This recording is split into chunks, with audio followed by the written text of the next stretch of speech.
Hey fellow hair nerds, welcome back to my channel. If this is your first time visiting, I'm Ambrosia Carey and I'm here to bring you time-efficient techniques in the salon and show you how you can earn multiple six figures behind the chair part-time. And this is something I've been doing for a long time. I've tested this out, it's tried and true, and this is all techniques that you're gonna do in the salon with your clients. This scenario today is gonna be a fun one because this is like a lot of my clients that wanna change their color, but we only have the one visit to do it. And we are having to do this in a 3-hour block. Something like this in the past may have taken me 5 to 6 hours to do, but using foil papers, using the right lightener, and going about it in a specific process has really helped me with shaving down time. So I'm gonna walk you through the process step by step, and without further ado, let's get started.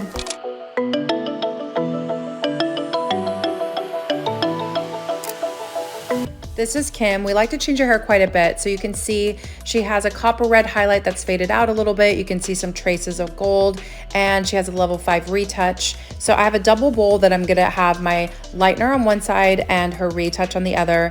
I like to start out by first doing the retouch. So I'm gonna go through with the standard 5N 20 volume retouch. I'm using Trust Professional permanent color, and the level 5 in their system definitely has more pigment. It's more of an opaque coverage.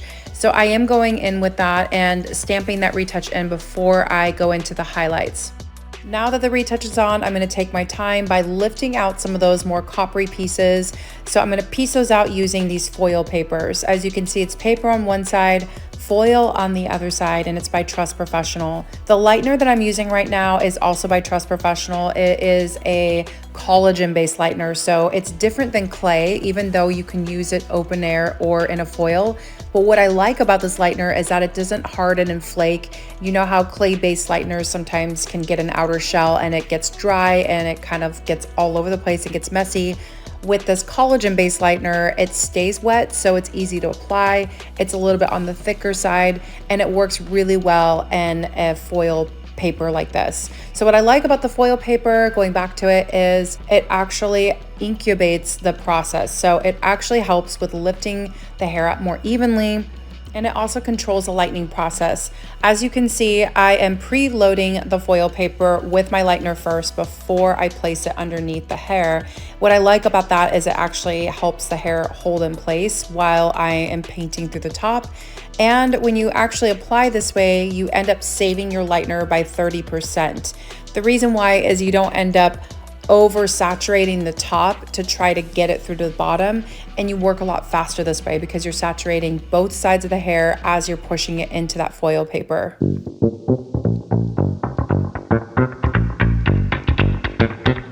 Now I will say I've used other lighteners with the foil papers before and it's lifted up beautifully, but the reason why I'm using this specific lightener by Trust is because it lifts up so beautifully and it lifts 5 levels. I don't need to go past 5 levels. That's not necessary for me. I want it to go slow and low. I want it to be in a controlled environment. And I also love the collagen, the way it makes the hair feel, how it helps with the bonding properties of it, and it helps with the elasticity of the hair, and the shine is unreal after you finish using this lightener. I've never had any issues with breakage, damage, or anything like that. And I've done both open air painting, and I've also done it inside of regular foils as well. Now let's talk about placement. As you can see, when I'm applying the lightener, it's higher up toward the ear and I drop it down toward the nape. I am enhancing that diagonal back sectioning. I want it to be brighter around the face. The hair right where the ear is actually what spills into the front, and I want that to be the brightest piece that she sees. Obviously, with the formation on a diagonal back, I'm creating like a large upside down triangle for these back 2 pieces. I want these pieces to be the brightest, so that's why I started my lightening process in the back first. And then when I finish the back area, then I'll move over to the sides and close everything in. So let's go ahead and speed this up, and then I'll show you the next process.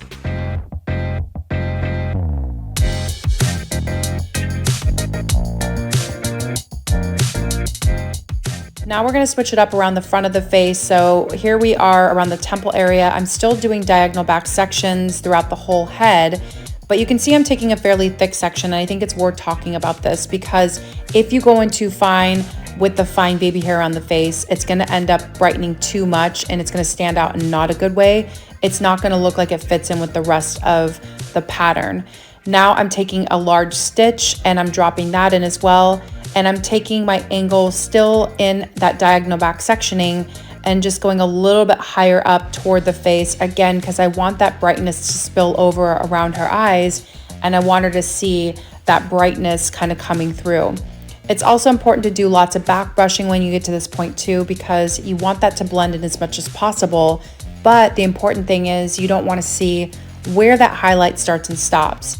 So once I finish doing these larger stitch sections around the face, I'll go around to the other side and then I kind of close everything in toward the back. It's important that when you're creating your formation or when you're deciding your placement, that you're really targeting the areas that you want it the brightest first. And this is something that if your speed and timing is not down quite yet, don't get discouraged. I would say make sure that you work on 2 sides at a time, meaning place 2 foil papers, then turn the chair and place 2 foil papers on the opposite side of the head, and so on and so forth until you have a nice balanced lift. This keeps one side from over processing and the other side taking too long. And this also ensures that you have even placement because sometimes you can get heavy handed and one side might be higher than the other. So being able to kind of use your mirror, go back and forth and make sure that you have even application and you're getting the same gradient level and also the same angle, because one side you might angle higher than the other. So being able to jump back and forth is really crucial for this application.